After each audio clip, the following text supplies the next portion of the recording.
Dans la paracha, si Dieu veut qu'on lira cette semaine, paracha de Shemot,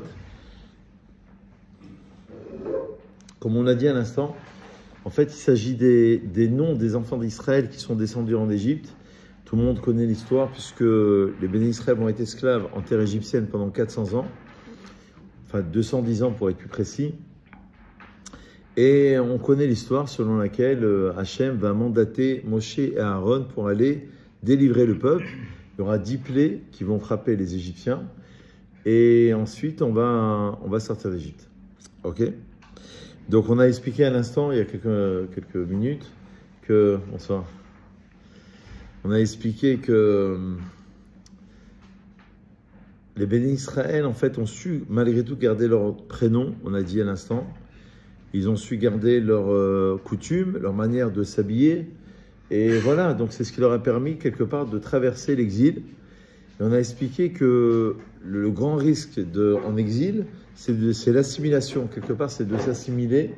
Et donc, quelque part, c'est au nom du Maral de Prague. Si on est parti en Égypte, en exil, de manière plus générale, selon la Gemara d'Amsachim, il faut savoir qu'on est parti en exil pour pouvoir récupérer toutes les âmes qui se sont perdues. D'accord ? Il y a des âmes qui se sont perdues, les enfants, les petits-enfants ou arrière-petits-enfants. On essaye justement de récupérer toutes ces âmes perdues. Et en même temps, le Maral de Prague dit que c'est dans l'adversité. Voilà le point sur lequel on s'est arrêté à l'instant. C'est dans l'adversité qu'on essaye de comprendre qui on est. C'est-à-dire, plus on a voulu nous atteindre, plus on a voulu nous anéantir, comme on dit dans la Gala de Pessah. À chaque génération, on a voulu nous anéantir, mais quelque part, ça nous a remis en cause, comme on le voit actuellement, à travers les tfilotes, à travers les télim, la tzedaka, tout ce qui est fait. Et donc, le Maral de Prague, lui, il comprend que c'est dans l'adversité, dans la confrontation, quelque part, d'idées, de personnalités, que le peuple juif arrive à retrouver ses racines. D'ailleurs, c'est peut-être, en introduction, c'est ce qu'on pourrait dire, c'est peut-être le point général de Shemot. Shemot, ça veut dire « et voici les noms ». C'est-à-dire, c'est de retrouver son nom ou son prénom, on dirait en français, même en exil, même lorsqu'on risque d'être perdu, d'être assimilé, on essaye de retrouver son prénom, ça veut dire ses origines, ça veut dire son objectif, ce pour quoi on est né, etc. On va s'arrêter sur un verset au nom du Bioré Chumash qui dit la chose suivante. Vous savez qu'il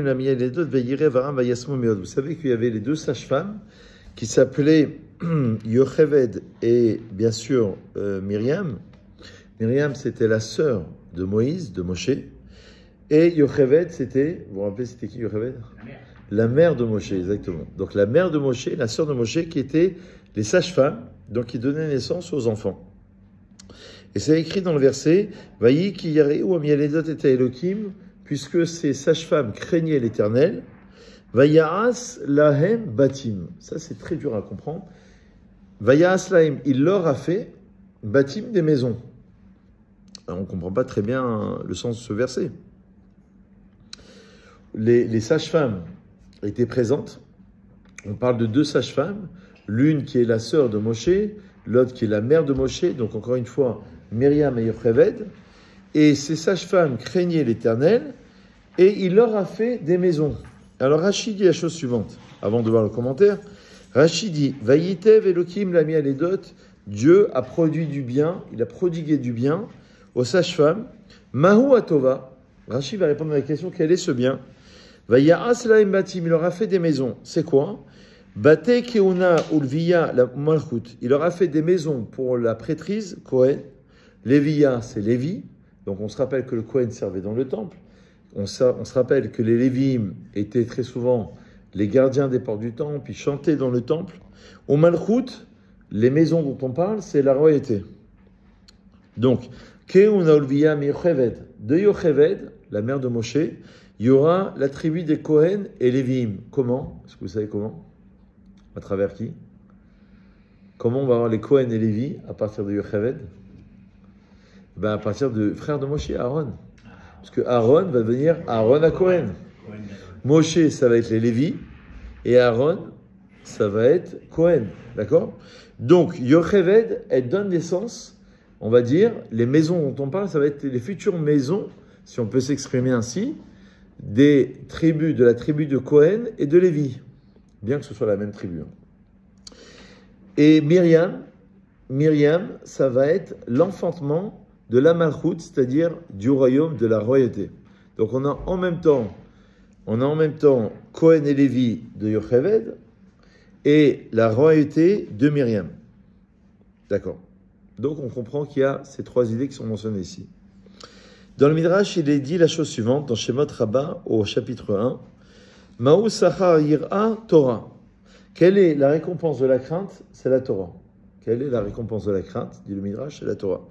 Les fichiers Yir'a Yocheved, Mipena Kadosh Baruch Hu, Yocheved, elle craignait l'Éternel, Yocheved, la mère de Moshe.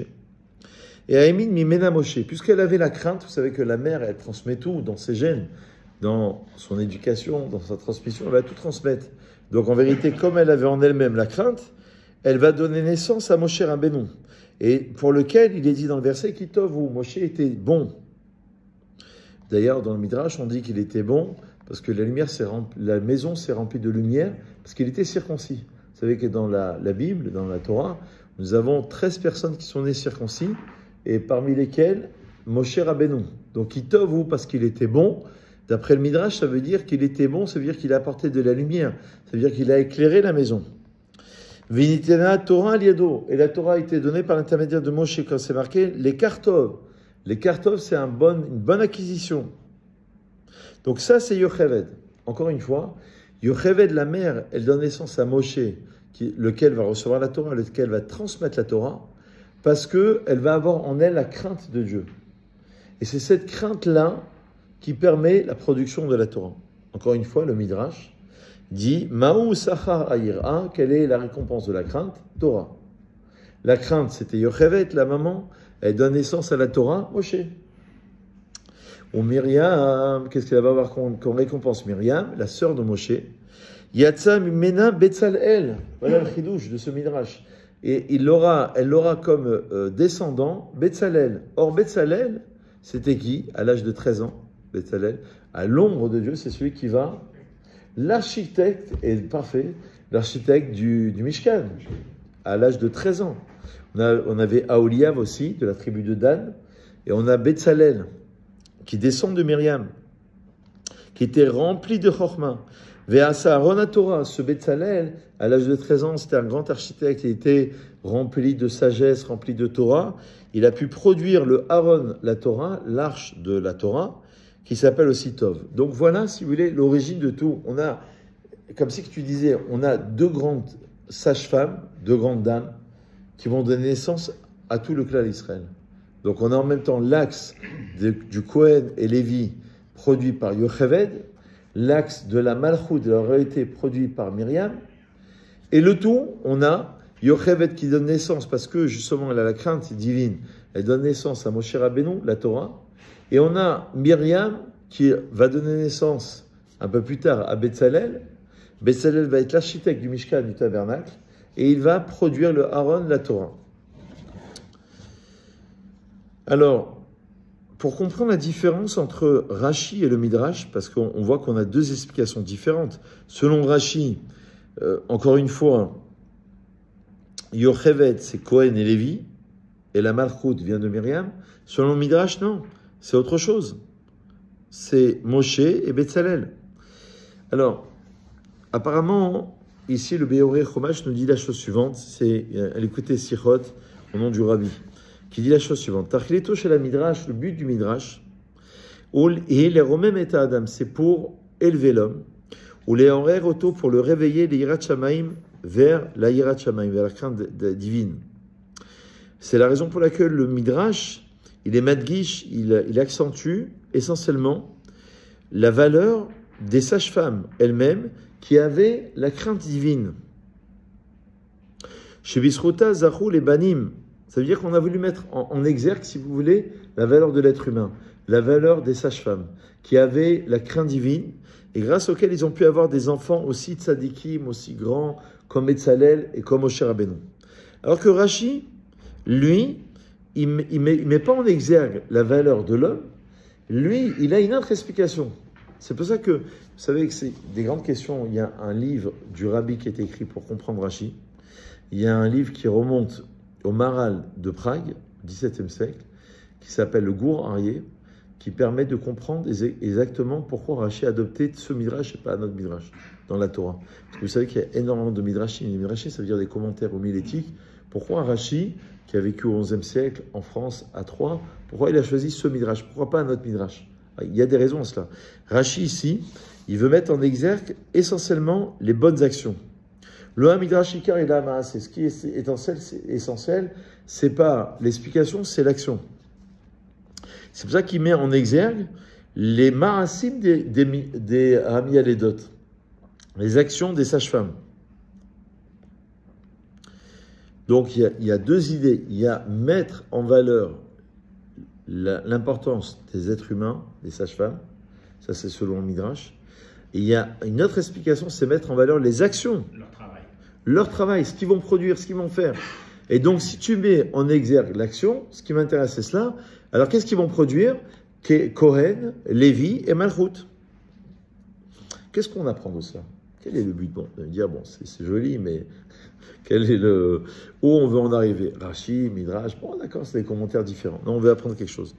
Ikar asacha ve'anachat le'em ayudia enorak bekar shebaneim gedolim batoram beyirat shenebeyir'a le'atzmam. Quand on a les parents, vous savez, c'est pas toujours évident quand on éduque les enfants, et essentiellement là il parle pour la mère, en particulier la mère juive. Il dit, c'est pas suffisant d'avoir des enfants qui soient grands, c'est déjà grandiose, en Torah, en crainte divine. Mais il dit, El adavka be'amad batim be'Israël. C'est lorsqu'ils vont produire des maisons en Israël. Ça veut dire qu'il y a mettre en exergue l'importance de l'éducation. Tu vas avoir des enfants qui soient grands. Extraordinaire. Tu veux avoir un enfant ingénieur, architecte, etc. Nous, on veut avoir essentiellement dans la Torah des enfants qui soient craignants Dieu, qui vont être grands dans la Torah. Il dit, mais ce qui est le plus important là-dedans, c'est ce que eux ils vont produire, ce que eux ils vont faire comme maison, de Kohen, de Lévi, de Malchut. Et c'est ça le plus important. C'est ça les deux explications. Et l'explication de Rashi et de Midrash. On voit que Rashi, il s'est arrêté surtout sur la production de ses propres enfants. Le Midrash, il a parlé essentiellement de Moshe, de Bessalel. Ils ont été deux grands personnages.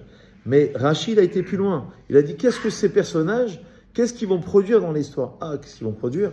La tribu de Cohen et ceux des Lévi et ceux de la Malchut. Ce qui est le plus important, ça va être la production de ses propres enfants. C'est déjà un premier commentaire. Il y a un deuxième commentaire, il y a beaucoup de commentaires. Hein. Parmi lesquels, c'est très intéressant. C'est marqué de manière assez énigmatique la naissance de Moshe Rabbeinu. C'est marqué comme ça. D'ailleurs, on n'a pas le nom dans ce verset, on va le savoir un peu plus tard, que le père de Moshe s'appelait Amram, et que la mère va s'appeler Yocheved de Moshe Rabbeinu. Mais dans ce verset, il n'apparaît pas au début. C'est au chapitre 2 de l'Exode, du Sefer Shemot. C'est marqué « Vaïler ish mbet Lévi » un homme de la maison de Lévi est parti. « Vaïkar hebat Lévi » c'est tout. Il a épousé, il a pris, littéralement, c'est-à-dire qu'il a épousé la fille de Lévi. La Gemara nous dit dans Baba Batra, la page 120, c'était qui? Zo Yocheved, c'était Yocheved. Sheorata bederer, qu'elle a donné, elle est tombée enceinte en chemin, et elle a donné naissance entre les murailles. Ça veut dire quoi? Ça veut dire que l'idata bemitzraïm, ça, la conception de Moshe Rabbeinu s'est faite en Égypte. La naissance, de Moshe s'est faite en Égypte. D'ailleurs, entre parenthèses, Moshe Rabbeinu va naître et va grandir au sein même du palais du roi. Ça veut dire au cœur même de ceux qui veulent exterminer Israël, il y a la naissance du futur libérateur d'Israël. C'est très intéressant comme idée aussi. On a très souvent cette idée dans l'histoire juive où on a par exemple le Mashiach qui est né le jour du Tisha B'Av. L'âme du Mashiach, c'est écrit dans le Midrash, qu'elle est née le jour du Tisha B'Av. Tisha B'Av, c'est la destruction des deux temps. Ça veut dire l'exil, ça veut dire le meurtre en masse du peuple juif. L'exil du peuple juif, c'est là où il y a la naissance. Il y a comme une forme de paradoxe. C'est-à-dire qu'il y a la libération même d'Israël doit passer par ceux qui veulent absolument exterminer Israël. Ça, c'est une parenthèse. En tous les cas, la naissance de Moshe se fait en Égypte. Ve'orata shelo b'Mitzrayim, elle est tombée enceinte en dehors de l'Égypte. Elle a donné naissance dans les les murailles pour rentrer, entre les frontières si vous voulez, pour rentrer en Égypte. Bon, c'est une Gemara dans Bava Batra, la page 120, d'accord. Mais encore une fois, quel est l'enseignement? Quel est le but à chaque fois qu'on a un enseignement dans la Torah? C'est pas dit pour rien. Quel est le sens de dire qu'elle est tombée enceinte en dehors d'Égypte? Elle donne naissance dans les murailles, c'est-à-dire dans la frontière, et Moshe Rabbeinu, il va naître en Égypte, dans le palais du roi. Qu'est-ce qu'on veut nous dire par là? Alors, la chassidoute, elle est très intéressante parce qu'elle essaye de creuser au sein même de la chassidoute, c'est la naissance même de la chassidoute, c'est par le Baal Shem Tov au XVIIIe siècle, essaye de creuser de manière profonde tous les secrets même de la Torah. Et on nous dit la chose suivante. Dans la Gemara, dans le Talmud, c'est marqué dans Brachot, En chavush matir atzmo bibet asurim. Le prisonnier, il ne peut pas se libérer lui-même de la prison. C'est-à-dire, l'allusion. Kedei shiuchal aussi est Israël Misraïm afin de permettre la sortie des bénis Israël d'Égypte. Ayal Moshe Rabbeinu liyot b'masav shebo atzmo nimsa miptimioto. Il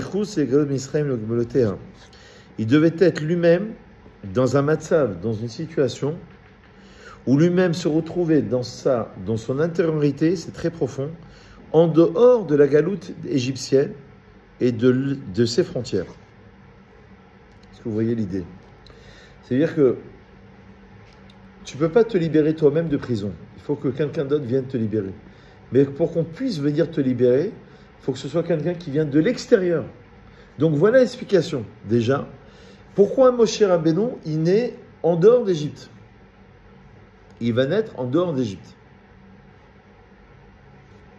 Parce que pour qu'il y ait la liberté, il faut que ce soit quelqu'un qui vienne de l'extérieur. Ça, c'est la première idée. Le Maharal de Prague dit dans Gvurat Hashem, au chapitre 16, il dit « Lo haya raoui latzet à Goël, rak mishevet Lévi ». Le Maharal il donne un grand chidouche. Il dit que le Goël, vous savez que le Harizal, il dit que le premier libérateur sera le dernier libérateur.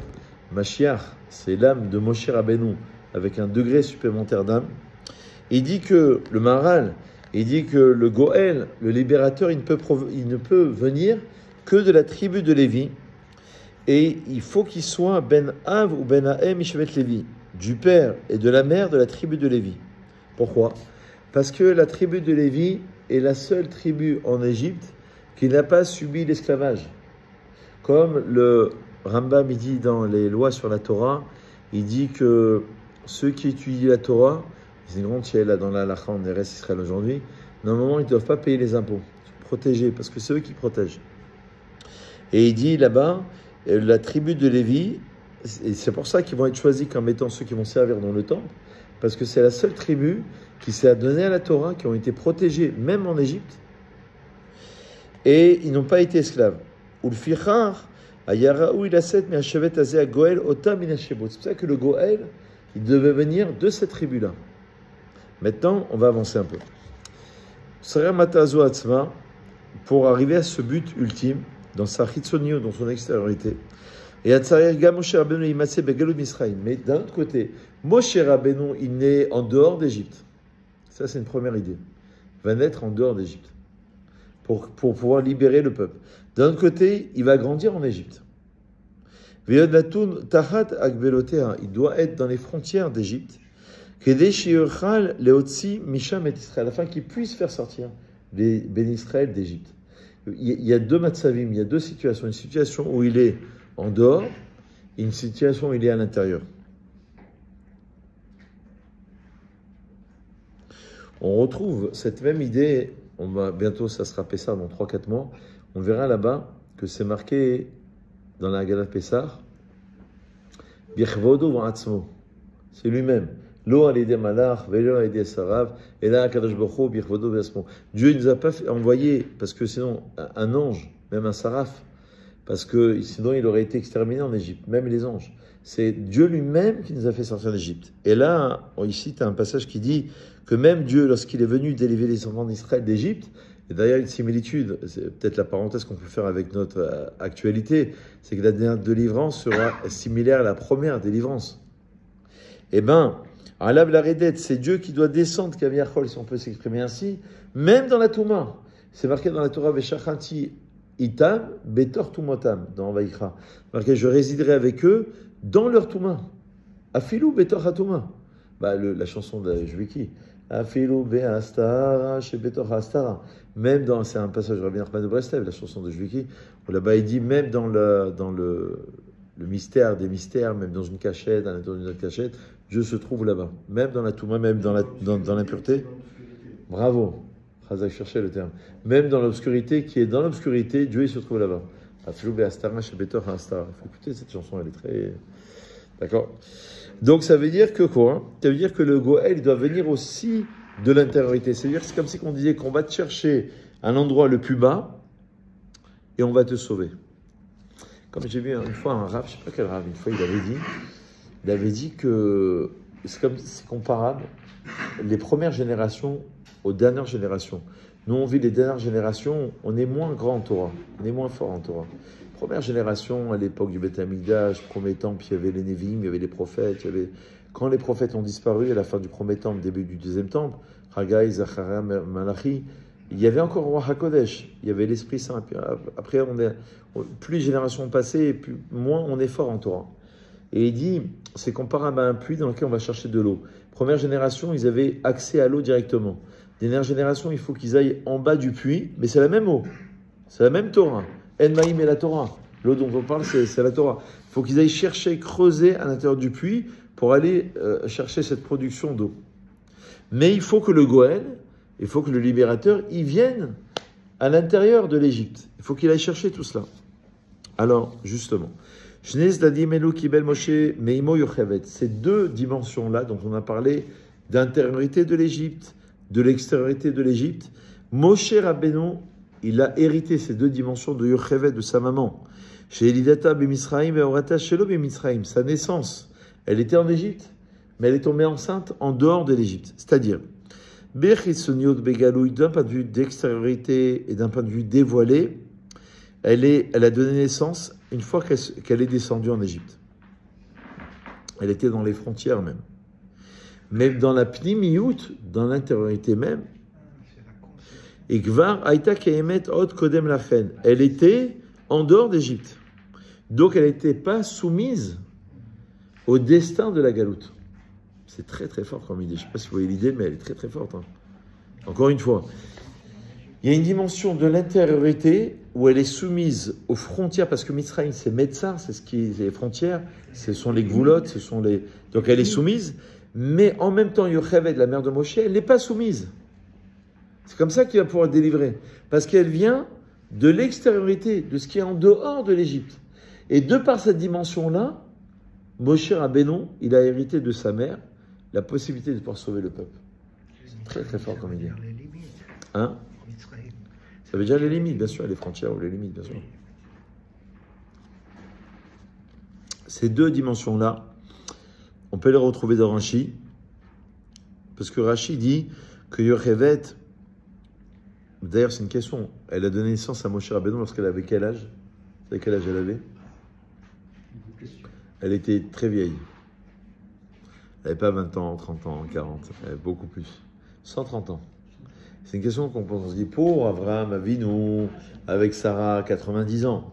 Sarah, Imenou, c'est 90 ans. Elle a 130 ans, tu ne poses pas la question, tu dis, c'est normal. Et Rashi, il dit qu'elle était comme une jeune fille. À 130 ans. Elle a pu donner naissance. La mère de Moshe, Yocheved. Keloma. Adleotasha Yocheved iskina kederer hateva. Jusqu'à 130 ans, elle a vieilli comme de manière naturelle. Mais lorsqu'il est arrivé son temps de naissance à Moshe Rabbeinu, comme si qu'il y a eu un miracle, comme si qu'elle avait rajeuni et qu'elle était de nouveau devenue une jeune fille. C'est-à-dire, la même idée dont on vient de parler, encore une fois. D'un côté, Yocheved a été soumise à la nature, à l'Égypte. Mais quand elle donne naissance à la délivrance, c'est extraordinaire. Il y a un S, il y a un miracle qui se fait, où elle dépasse les frontières de l'Égypte. C'est pour ça qu'elle est née en dehors de l'Égypte. C'est la même idée. Et elle peut amener la Géoula. Le Maharal de Prague, il dit que la différence entre Galout, l'exil, et Géoula, la délivrance, la rédemption, c'est la lettre Aleph. J'amène le Aleph, le 1, l'unicité de Dieu dans la Galout. Et tout d'un coup, il y a la Géoula. Donc, pour passer la Galoute à la Géoula, Ça peut être maintenant, ma chère, il peut toquer à la porte là. Et c'est moi le Mashiach, je peux arriver. D'accord? C'est pas beau ça? Donc, et en même temps, être soumis à la nature, donner naissance dans les frontières, mais en vérité, elle est enceinte en dehors des frontières. Et en ce sens, elle peut donner naissance au futur libérateur. C'est extraordinaire. Ça veut dire que pour être délivré, il faut transcender quelque chose, il faut dépasser quelque chose. D'ailleurs, même dans la vie naturelle, tu veux avoir une délivrance dans ta vie. Donc la conception elle s'est faite en dehors d'Égypte, mais la naissance, elle est... Demi-heure. C'est-à-dire qu'en vérité, tu veux avoir une délivrance dans ta vie, il faut que tu te dépasses. Toi, tu veux avoir un miracle en restant allongé sur le canapé en regardant BFM, d'accord? Par exemple. En vérité, pour avoir un miracle, il va falloir se dépasser, il va falloir faire quelque chose. Justement, la Torah te demande des choses qui demandent des efforts. Mais c'est par la production d'efforts. D'ailleurs, ce qu'il disait sur la Torah Box, vous n'avez pas vu le reportage extraordinaire sur la Aliyah? Ils l'ont passé là, le soir du réveillon, là. Ils ont passé sur Torah Box l'émission sur la Aliyah. Il y en a un qui a bien, je ne sais plus lequel, mais il y en a un qui a bien parlé. Il a dit quelque chose qui m'a interpellé. Il a dit que très souvent, les Français qui font la Aliyah, on va dire on va être peinard, on va être tranquille. Il y a les affaires, elles tournent en France. Ouais, là-bas, ça va être... Ils ne comprennent pas que justement, la terre d'Israël, de manière générale aussi, production d'efforts. Et ils enseignent, ils inculquent à leurs enfants, côté de... Ça va être comme au mois d'août quand on part à Natania, 2 semaines, tranquille, oui, ou à Eilat. D'accord? C'est comme si ils partaient en vacances. Mais ils ne comprennent pas que la Aliyah, c'est justement une montée. La Aliyah, une montée aussi spirituelle. Il y a une montée spirituelle, donc il y a des efforts à produire. Et donc, tu vas voir la Géoula, il faut que il y a la nature, mais comme dit Rabbi Nachman de Breslev, on l'avait étudié il y a quelques semaines, il dit que quand tu pries, tu peux faire activer quelque chose qui est au-delà de la nature.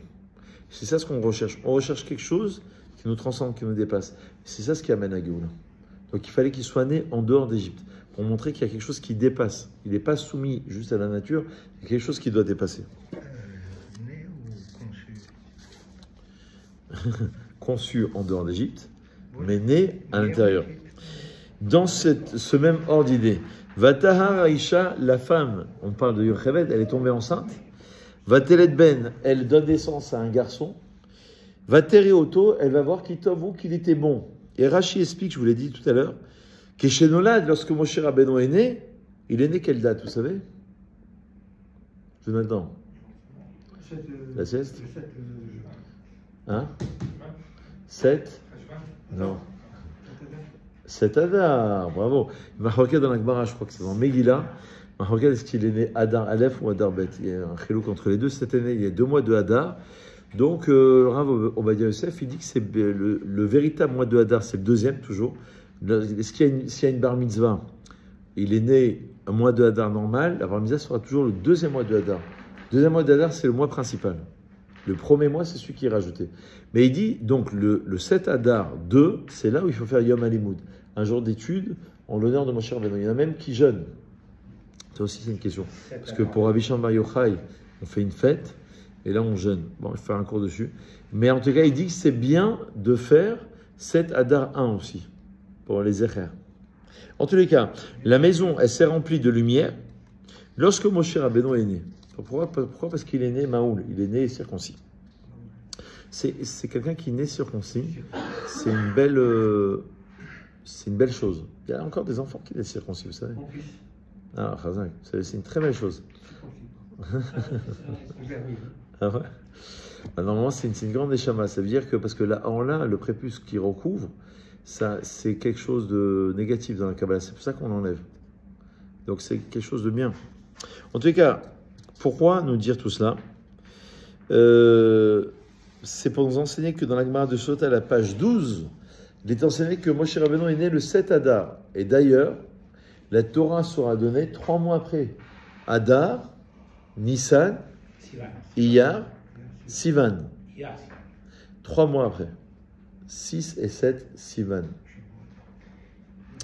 Le mois de Hadar, il dit comme ça, c'est l'abréviation du Aleph Dar. Le Aleph, c'est un, c'est Dieu. Dar qui habite. Dar, c'est comme en hébreu, Dar, c'est dans la Gemara, c'est habité. En hébreu moderne, on dit la gour. Anigar, j'habite à Jérusalem. Anigar, Birushalayim. Gar. Dar, c'est en araméen. Donc, Adar, c'est le Aleph qui est Dar. C'est le un qui habite. C'est Dieu qui habite. C'est-à-dire, le Akadash Baruch Hu, qui est le Aleph, qui est Alofo Shelolam, qui est le maître du monde.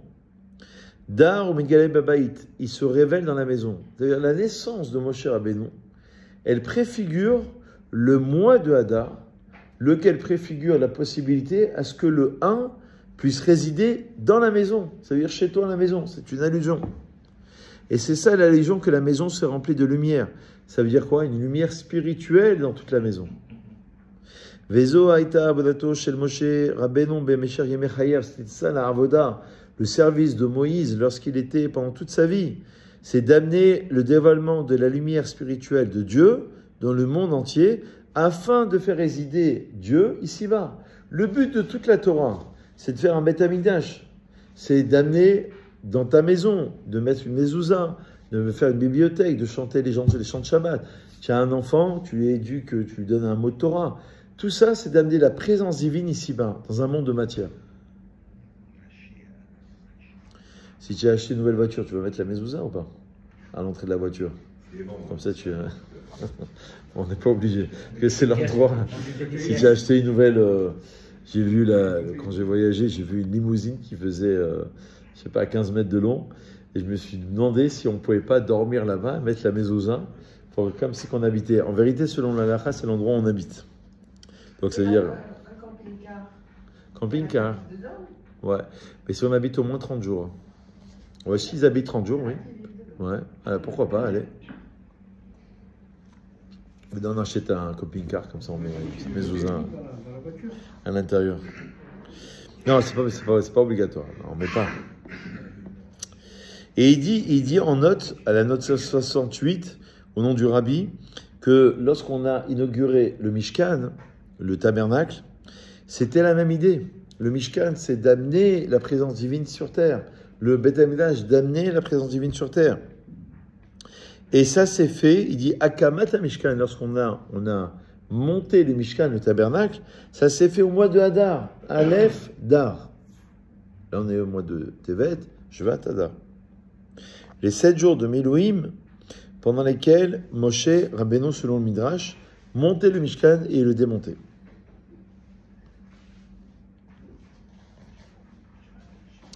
Dans la Gemara, on explique, toujours à la suite de cela, que Moshe Rabbeinu est né au mois de Hadar, que la maison s'est remplie de lumière. Les Chachamim expliquent dans la Gemara de Megillah à la page 13, il dit que les bénis Israël ont été sauvés du décret de Haman. Alors, au mois de Hadar, on se rappelle qu'il y a la fête de Purim, qu'il y aura le décret plus tard de Haman qui voudra anéantir le peuple juif avec la reine Esther, etc. Que les bénis Israël ont été sauvés du décret de Haman grâce à la naissance de Moshe. Pour vous dire, la puissance d'une action, comme je le disais souvent à la synagogue, on ne mesure pas la puissance d'une action que nous faisons, nous, vous et moi, en lisant un télim, en faisant une étude, une tzedaka, une prière, une mitzvah, ça peut sauver tout l'Uram Israël, mais parfois pour plusieurs générations. C'est-à-dire parfois la mitzvah que tu vas faire, c'est peut-être ton petit-fils, peut-être ton arrière-petit-fils qui va en profiter. Moi, comme j'ai dit souvent pour moi, j'ai dit route à vote. Peut-être le mérite de mon père, certainement, j'en suis persuadé, de mon grand-père, ou peut-être des anciens qui nous ont donné ce mérite-là de pouvoir transmettre la Torah, de pouvoir, peut-être pas un mérite personnel, je veux dire, c'est un mérite parfois de nos parents, de nos grands-parents, de nos grands-mères aussi, qui ont fait des prières, qui ont prié, qui nous ont sauvés, etc. Et bien, il dit c'est la même chose. C'est grâce à les bénis Israël ont été sauvés du décret de Haman grâce à la naissance de Moshe Rabbeinu. Comment? Parce que quand Haman, il a fait un tirage au sort, parce que Purim, ça veut dire le tirage au sort, est sorti par hasard le mois de Hadar. Et il s'est réjoui. Il a dit, mais c'est super. Le mois de Hadar, c'est le mois pendant lequel Moshe Rabbeinu est mort. Donc j'ai toutes les possibilités pour pouvoir anéantir le peuple d'Israël. Mais il ne savait pas que le jour de la mort de Moshe, c'était aussi le jour de sa naissance. Puisque les tzadikim, on sait, c'est écrit dans le Talmud, que les tzadikim, que les justes, Ils vont mourir précisément le jour même où ils sont nés. Donc la naissance de Moshe Rabbeinu, elle va apporter une expiation sur la mort. Et c'est ça l'explication. Dans Kohelet, dans l'Ecclésiaste du roi Salomon, c'est écrit chez Tov Yom Amaved Miam Vivaldo. Il vaut mieux le jour de la mort, le roi Salomon a dit dans l'Ecclésiaste, dans Kohelet, que le jour de la naissance. Waouh! Et préférable le jour de la mort que le jour de la naissance. Qu'est-ce que vous dites? C'est mieux? Moyen, c'est moyen comme idée quand même. Ça craint un peu. Alors il dit comme ça. Il dit, évidemment tout ça c'est spirituel, c'est profond. Il dit parce que lorsque le bébé est né, tu ne sais pas ce qu'il va devenir. Peut-être il va devenir le parrain de la mafia, peut-être. Je ne sais pas ce qu'il va devenir ce bébé, d'accord? Mais lorsqu'il meurt... Est-ce que Hachem connaît l'histoire, enfin tout ce que va faire? Bien sûr, bien sûr. On a fait des cours déjà, plusieurs cours sur le libre arbitre. Et donc, en tous les cas, lorsqu'il y a la naissance, on ne sait pas ce que l'homme va produire. On ne sait pas ce qu'il va faire. Mais lorsqu'il meurt, dit le Midrash, dans Kohelet Rabbah, il a fait des bonnes actions. Il a eu des enfants. Il a fait des mitzvot. Et on se réjouit, on dit, wow, il est mort, 80 ans, 90 ans. Alors, regarde ce qu'il a produit. Ce n'est pas le nombre d'années qui compte, c'est la production. Le plus grand maître, je l'ai dit à plusieurs reprises, ils sont morts très jeunes. Le Harizal avant 40 ans, le Ramchal avant 40 ans, Rabbi Nachman avant 40 ans. Mais ils ont produit, c'était fini leur temps. Les gens aujourd'hui regardent la longévité. La longévité, ça veut rien dire. Si tu vis 90 ans et tu joues au poker toute la journée, au bridge, bon, ta vie, elle se limite à pas grand-chose. Si tu vis 30 ans et tu as écrit 30 bouquins, c'est extraordinaire. Comme le Rav Aryeh Kaplan, qui était un grand rav aux États-Unis, c'était un chimiste, un physicien, ses livres, ils ont été traduits en français. Il est mort, si ma mémoire est bonne, à l'âge de 48 ans, et je crois qu'il a écrit 48 ouvrages. Extraordinaire. Évidemment, c'est jeune, évidemment, c'est triste. Mais d'un autre côté, ce qui compte, c'est la production de l'homme, c'est ce qu'il va faire, ce qu'il va produire. C'est ça le plus important. C'est pour ça qu'on se réjouit le jour de la mort. Parce qu'il a produit, il a fait, on est rassuré. Eh bien, c'est la même idée. C'est que quand Moshe Rabbeinu est né, la maison s'est remplie de lumière. Elle montre le lien intrinsèque, profond, entre de Moshe avec la Torah, qui est Torah Or, une Torah de lumière. Comme c'est écrit dans Rabbeinu Bechaye, dans Kad HaKemar, c'est marqué Moshe Rabbeinu mitrilat toldato yaro il et kol ha'olam al yedei Torah. Depuis sa naissance, il avait la capacité de pouvoir éclairer le monde entier. Voilà, petite réflexion.